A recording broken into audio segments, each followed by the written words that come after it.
세계적인 재벌가 록펠러에게 물어보았습니다.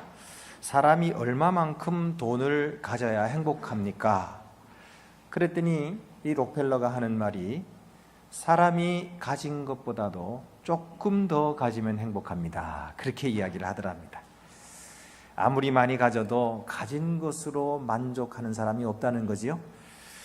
우리는 우리 삶에 만족하지 못할 때, 또는 우리의 삶에 고통이 올 때, 어려움을 겪을 때, 나는 잘 믿는데 왜 이런 시련이 내게 올까? 하나님이 나를 잊어버리셨나? 또 하나님이 나를 미워하시나? 이런 생각을 하기가 쉽습니다. 그러나 성경은 하나님은 그런 분이 아니라는 것입니다. 하나님은 우리에게 복 주시기를 원하시는 하나님이다. 그렇게 말씀하십니다. 예수께서는 인간이 누릴 수 있고 또 누려야 할 복 8가지를 말씀하셨는데 이것을 팔복이라고 합니다. 영어로는 The Beatitudes라고 하는 것인데 지고의 복, 지극히 높은 복을 뜻하는 것입니다. 이 팔복에서 예수님은 4가지를 가르쳐주고 계세요. 첫째는 이 제자들의 윤리의 기준 또는 우리 믿는 자들의 행위의 표준에 대해서 말씀해 주시고요. 두 번째는 지금 이 세상의 가치와 영원한 하나님의 나라의 가치, 그 둘을 대조하고 있는 것입니다. 세 번째는 바리새인들이 가졌던 피상적인 믿음과 그리스도께서 원하시는 참된 믿음, 진짜 믿음을 대조하고 계시는 것입니다. 그리고 네 번째는 장차 올 하나님의 나라가 어떻게 구약의 예언 그 기대를 이룰 것인가 하는 것에 대해서 말씀해주고 있는 것입니다. 그러면 이 팔복의 대상은 누구입니까? 누가 들으라고 말씀하신 것입니까? 마태복음 5장 1절에 예수께서 무리를 보시고 산에 올라가 앉으시니 제자들이 나온지라 이렇게 되어 있어요. 여러분 생각해 보세요. 예수님께서 많은 무리를 보시고 산으로 올라가시니까 제자들과 많은 사람들이 예수님을 따라 올라갔죠. 예수님께서 높은 바위에 아마 앉으셨을 것입니다. 그랬더니 제자들이 예수님의 발 앞에 와서 앉았습니다. 그리고 그 뒤를 따라서 많은 무리들이 와서 자리에 앉게 되었죠. 그래서 예수님께서 이 팔복의 말씀을 하시고 산상수훈의 말씀을 하셨다는 것입니다. 그러면은 이 수훈을 직접적으로 듣는 사람들은 누구였습니까? 제자들이었습니다. 그리고 많은 무리들은 어떻습니까? 제자들이 무엇을 듣는가? 예수님께서 제자들에게 무엇을 말씀하시는가 하는 것을 들으면서 참관하고 있었던 것입니다. 다시 말해서 이 팔복은 예수를 믿는 자, 주님을 따르는 자들에게 주시는 축복의 말씀인 것입니다. 그런데 여러분 생각해 보세요. 제자들이 예수님 발 앞에 앉아서 우리는 저 사람들과 좀 다르다 그렇게 생각했을 거예요. 저 사람들보다는 우리는 좀 중요한 사람들이다. 그리고 우리에게는 뭔가 자랑할 만한 것이 있고, 그리고 우리는 그들보다는 좀 가진 것이 있다 이렇게 생각했을 것입니다. 그러나 예수님의 가르침은 전혀 반대였지요. 너희들이 생각하는 것처럼 그런 특권을 기대하지 마라. 너희들이 생각하는 것처럼 그런 명성을 기대할 것이 아니라 오히려 애통하라. 배고파라. 박해받기를 기대하라 라고 말씀해 주고 계시는 것입니다.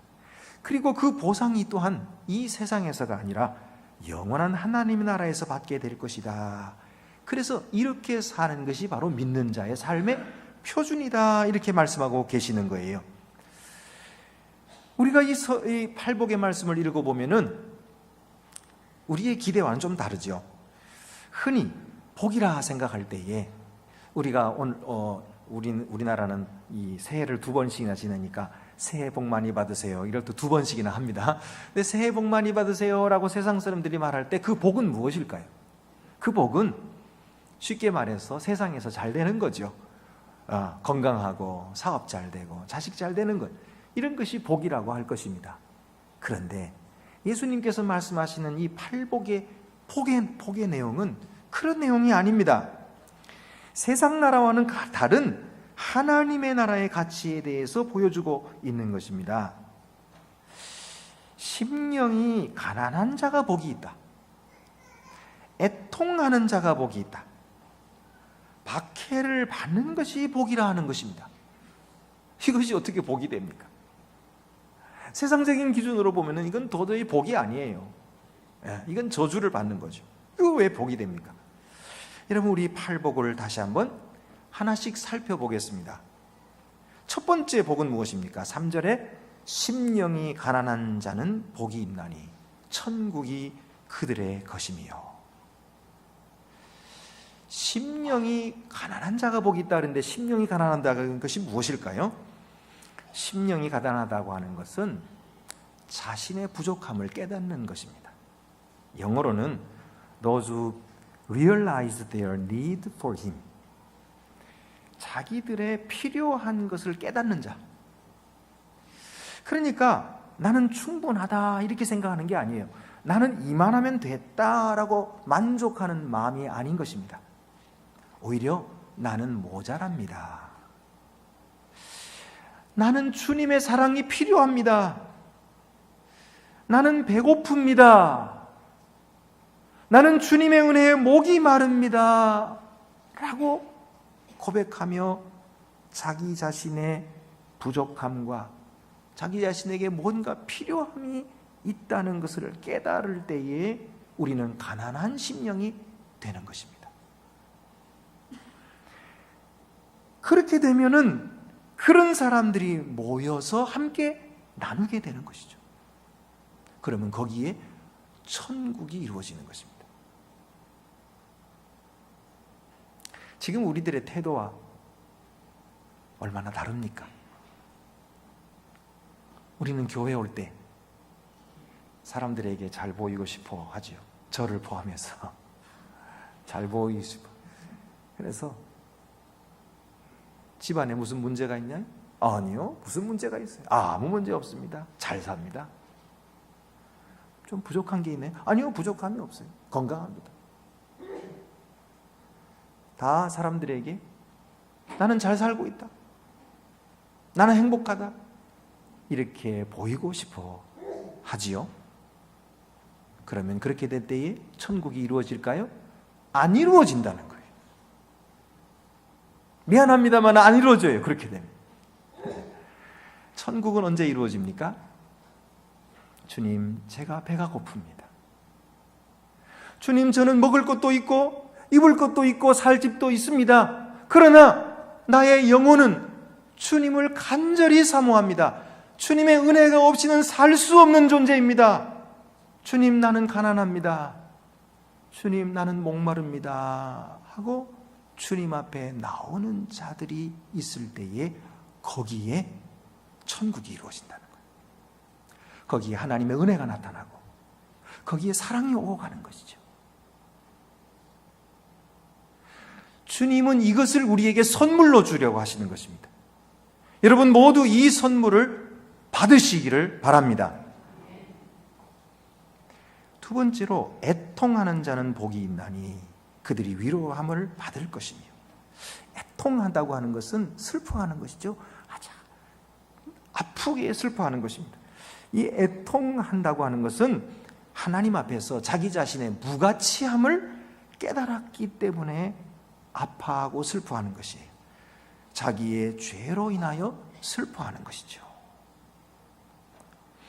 그리고 오직 하나님만이 자기 자신의 죄를 해결해 주시기에 그 용서하시는 하나님으로 인하여 위로함을 받는 것입니다. 그들이 고통 중에서도 하나님께 위로받는 것은 하나님 나라에서 보상이 있을 줄 알기 때문에. 그래서 애통하는 자는 그들이 위로를 받게 될 것이다. 이것이 복이라는 거예요. 세 번째는 온유한 자는 복이 있나니 그들이 땅을 기업으로 받을 것이며. 온유하다고 하는 것은 친절하고 겸손한 것을 말합니다. 우리가 흔히 겸손하다고 할 때에 자기 자신을 무시하고 자기 자신을 무가치하게 여기면 그것이 겸손한 줄 아는데, 여러분 여기에 우리가 분명하게 알아야 될 것이 있어요. 좀 전에 제가 말씀드렸던 애통하면서 하나님 앞에서 자기 자신의 무가치함을 깨닫는 것, 여기 애통함이 있는 것인데요, 이 애통하는 자는 하나님 앞에 위로함을 받죠. 어떻게 위로받습니까? 주님께서 우리의 죄를 용서해 주셨어요. 예수 그리스도께서 나를 위해 십자가에 못 박혀 죽기까지 나를 사랑하셨다는 사실을 발견하게 됩니다. 그래서 사실 하나님 앞에서는 아무 가치도 없는 사람이었는데, 그런데 예수님이 나를 위해 죽으심으로 내가 어떤 존재가 됐어요? 예수님만큼 값진 존재가 된 것이죠. 그래서 자기 자신의 가치를 하나님 안에서 깨닫는 것입니다. 그래서 사람들이 나를 욕하든 무시하든 상관없이 내가 하나님 앞에 얼마나 귀한 존재인가 하는 것을 깨닫게 된 거예요. 내가 내 자신을 볼 때는 하나님 앞에 정말 하나님께 드리는 것도 없고 하나님의 거룩한 나라에 기여하는 것도 없는 무가치한 존재지요. 그런데 예수 그리스도 안에서 나를 볼 때에 나는 정말 가치 있는 존재구나 하는 것을 깨달은 거예요. 이 이중성이 있는 거예요. 그러니까 온유한 자라고 하는 것은 바로 그런 겸손함이 있는 것입니다. 주님께서 나를 값지게 여기셨다 라고 하는 그런 믿음 속에서 자기 자신을 멸시하지 않습니다. 또한 동시에 자신을 남들보다 높게 여기지 않습니다. 예수님은 이런 자들에게 땅을 기업으로 주실 것이라고 말씀하셨습니다.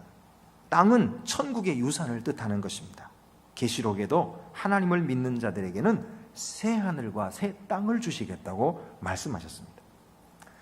그 다음에 의에 줄이고 목마른 자는 복이 있나니 그들이 배부를 것이며, 여기에 줄이고 목마르다는 말이 나오는데 이것은 간절히 원하는 것을 뜻합니다. 그것 없이는 살 수 없다고 고백하는 것을 뜻합니다. 즉 정의를 간절히 갈망하는 것입니다. 의에 줄이고 목마르다고 하는 것은 정의에 대해서 간절히 갈망하고 있는 것입니다.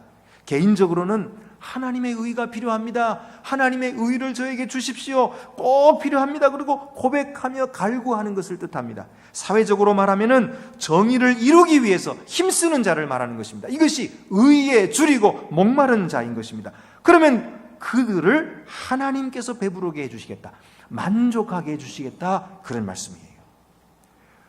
그 다음에 긍휼히 여기는 자는 복이 있나니 그들이 긍휼히 여김을 받을 것이며, 긍휼히 여기는 자들은 먼저 자기 자신이 하나님 앞에 긍휼히 여김을 받은 자라 일입니다.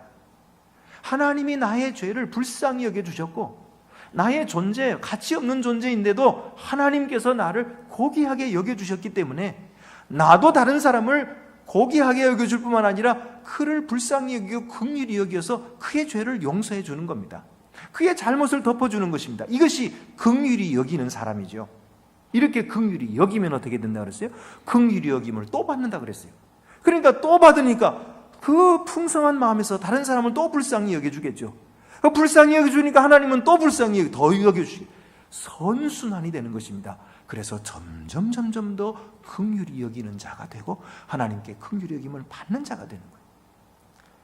그 다음에는 마음이 청결한 자는 복이 있나니 그들이 하나님을 볼 것이며, 마음이 청결한 자라고 하는 것은 허물을 씻김 받았다는 거예요.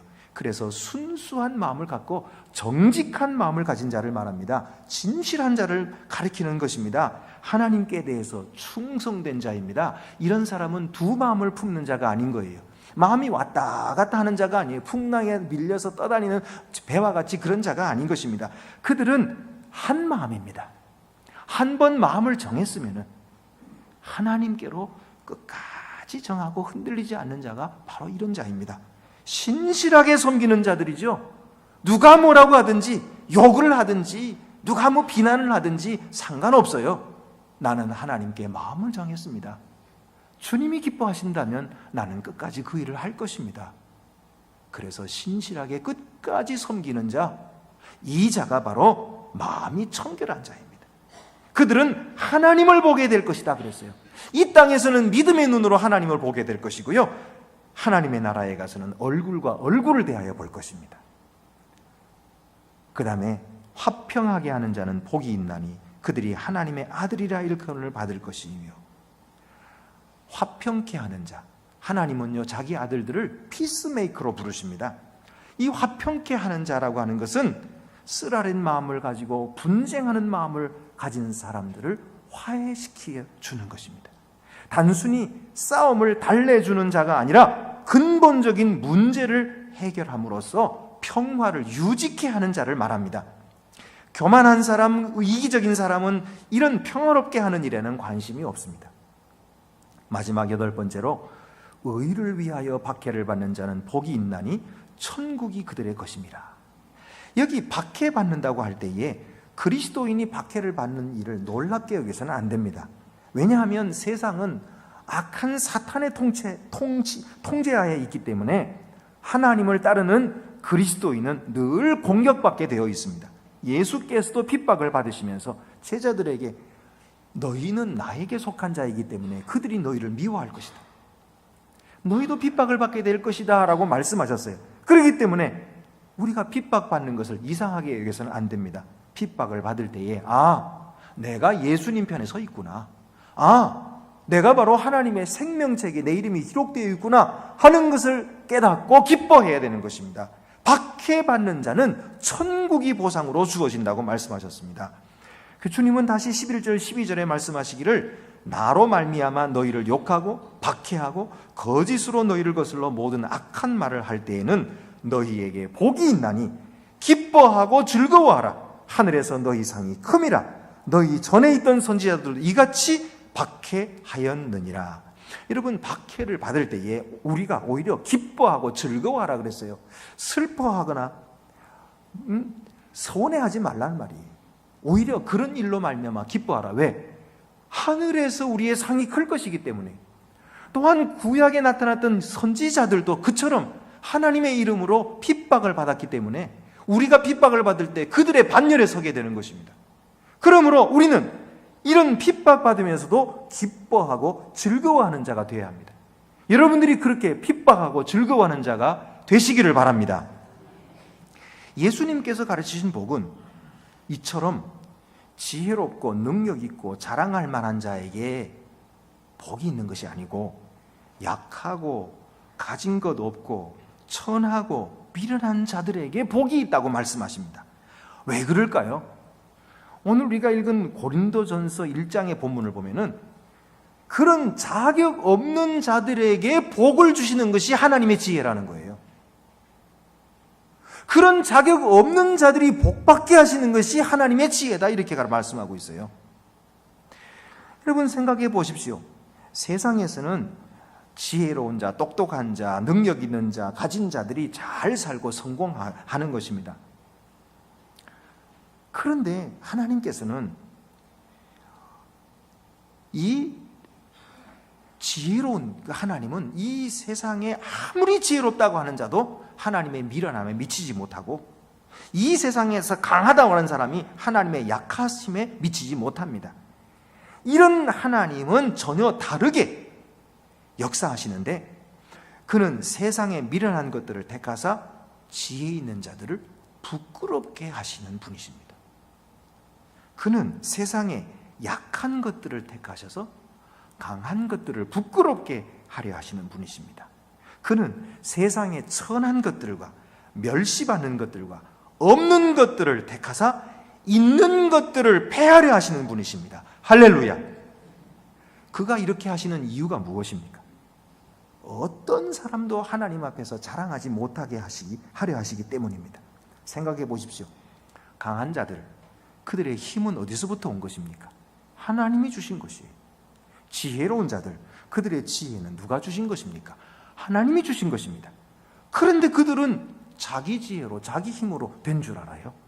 그래서 하나님을 찾지 않고 교만하고 자기 자랑을 하는 것입니다. 하나님을 진정으로 예배하지 않고 찾지 않는 것입니다. 오늘날 많은 교회의 그리스도인들이 참 믿음을 잃은 것입니다. 바리새인 같은 피상적인 믿음을 가지고 전락해 가고 있는 것입니다.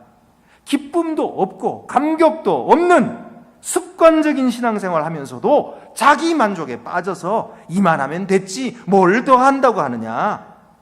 새로 믿는 자들의 열심이 자기들과 비교되니까 그들을 뜯어 말리는 것입니다. 이제 막 붙어 살아나는 그들의 사랑의 불을 꺼트리는 것을 아무렇지도 않게 생각을 합니다.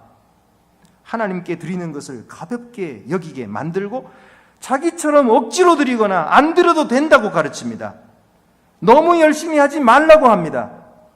자기 영혼의 불은 이미 꺼진 지 오래고 물을 부어 꺼뜨린 숫검댕이 같아서 자신도 안 타고 남에게 불 붙이지도 못하고, 그러면서도 자신은 고상한 척, 자신이 제일 잘 아는 양 거룩한 척, 헌신적인 척 합니다.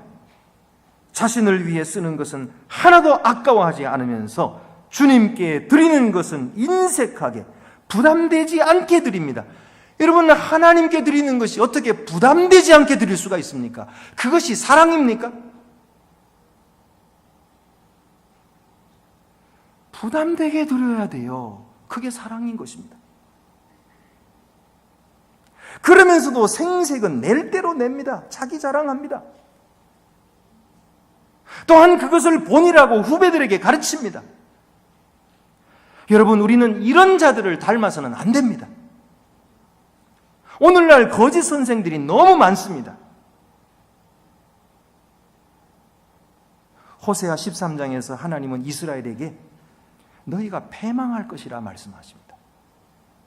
하나님은 그들의 성공이 아침 구름같이 사라질 것이다. 새벽 이슬같이 쉬 사라지게 하시겠다 말씀하십니다. 그들의 소유가 타작마당에서 광풍에 날리는 쭉정이같이 날아가게 하시겠다. 그들을 굴뚝에서 나가는 연기같이 패망하게 하시겠다고 말씀하십니다. 왜입니까? 하나님은 이스라엘을 사랑하셔서 그들을 구원하시고 그들에게 복을 주셨는데, 그들은 하나님께 받고서도 하나님을 기억하지 않습니다. 오히려 자신들이 잘해서 된 줄 알고 교만해서 자기를 위해서 우상을 만들고 우상에게 바치며 숭배하고 하는 것입니다. 그래서 하나님이 그들에게 경고하시는 것입니다. 호세아 13장 5절 6절입니다.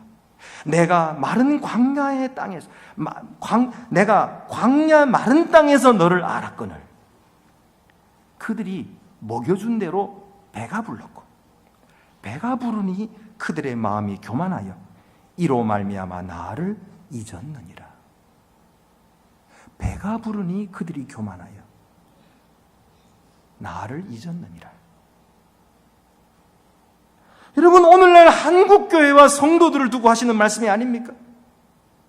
우리는 그들처럼 교만하지 마십시다. 그들처럼 하나님을 떠났으면서도 떠난 줄도 알지 못하고 스스로 만족하여 영혼의 잠에 빠져서는 안 됩니다.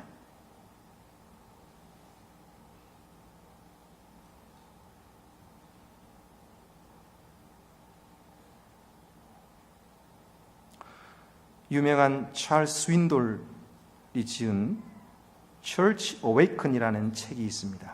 교회의 각성. 이 교회라고 하는 것이 아무리 든든한 믿음을 가진 교회라 할지라도 시간이 지나면 자연히 풍화작용이 일어난다는 거예요.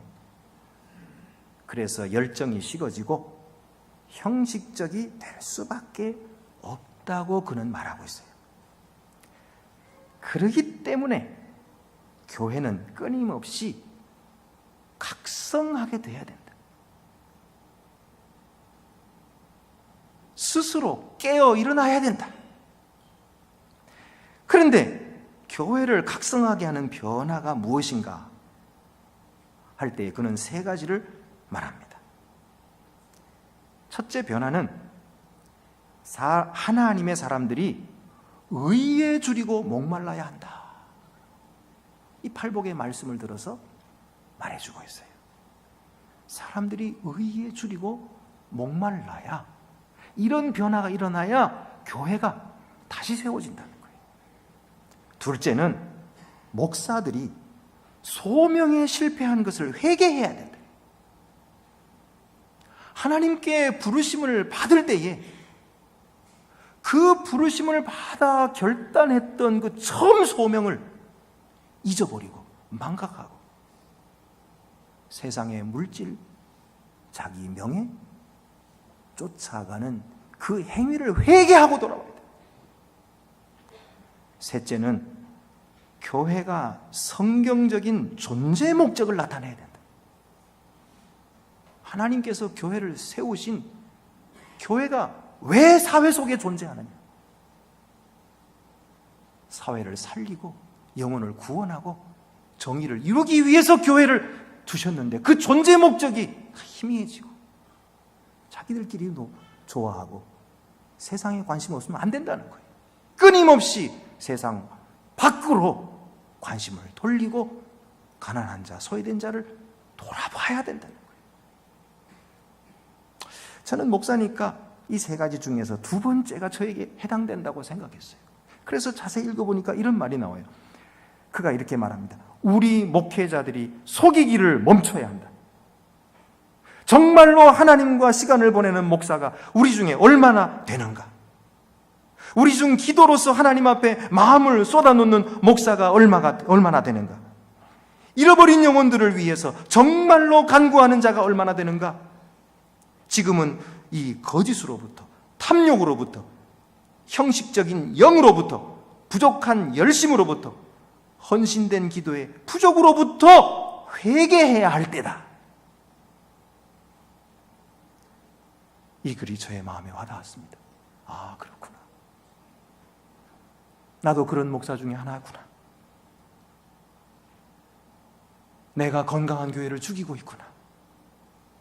내가 좋은 교회를 망하게 하고 있구나.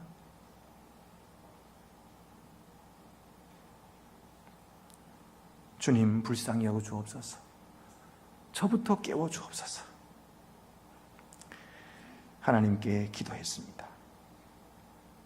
여러분, 우리는 우리 영혼을 항상 다시 깨워야 하는 줄로 믿습니다. 하나님 앞에서 부족함을 깨닫는 자가 되어야 됩니다. 마음이 가난한 자가 되어야 합니다. 주님의 의를 갈망하고 그 은혜를 목말라 해야 됩니다. 그래야 우리를 통해서 천국이 이루어지는 줄 믿습니다. 어느 독실한 부부에게 오랫동안 아이가 없었답니다. 그래서 이 부부가 하나님 앞에 간절히 기도했는데, 그래서 아이를 낳기는 낳았는데 이 아이가 보기에도 민망할 정도로 심한 중증 장애아였어요. 산모가 큰 충격을 받았습니다. 도저히 이해할 수가 없었어요. 하나님을 사랑하며 순종하는 이 가정에 특별한 복을 주셔도 시원치 않을 텐데 이렇게 심한 장애아를 자신들에게 주시다니, 그러면서 이해할 수가 없었어요. 고통과 분노로 괴로워하던 이 어머니가 하루는 꿈을 꾸었습니다. 꿈을 보니까 천사가 하나님께 이렇게 여쭤보는 겁니다. 하나님, 이번에 장애아를 하나 보내야 되는데 어느 집으로 보내시겠습니까? 그때 하나님이 말씀하셨습니다. 특별히 사랑이 많은 집으로 보내야겠구나. 아무개 부부가 믿음도 좋고 사랑도 많으니 그 집으로 보내야 되겠다. 그리고 그 부부에게는 나중에 큰 상을 줘야겠구나. 그 아무개가 바로 자기 부부였던 거예요. 이 꿈을 꾼 이후로 그 어머니는 감사와 기쁨으로 아기를 키웠답니다. 여러분, 하나님께서 우리에게 주신 고통이 축복입니다. 우리의 이 고통을 통해서 우리의 심령이 가난해집니다. 영적인 복을 받습니다. 이 고통 속에서 믿음을 지킴으로써 하나님을 영화롭게 하고 상을 받는 것입니다. 고통이 축복이라는 사실을 알 때 우리는 비로소 팔복의 말씀을 이해하게 됩니다. 주께서 고통받는 자들에게 부드러운 음성으로 말씀하십니다. 내 사랑하는 자에게 복이 있으라. 기도드리시겠습니다. 거룩하신 하나님 아버지, 주님은 우리에게 진정한 복을 내려주시기를 원하시는데 우리는 육신적인 안락만 구하고 이 세상에서의 복에만 마음을 팔고 주님을 사모하지 못했습니다. 주여, 우리에게 은혜를 베푸시사 진정한 복받는 자가 되게 하여 주시옵소서. 마음이 가난하게 하시고 애통하게 하시고 온유하고 의에 줄이고 긍휼히 여기며 마음이 청결하고 화평케 하며 의를 위해 박해받는 자가 되게 하옵소서. 그리하여 하나님의 나라를 유업으로 받게 하시고 하나님의 얼굴을 뵙게 하여 주시옵소서. 예수님의 이름으로 기도드립니다.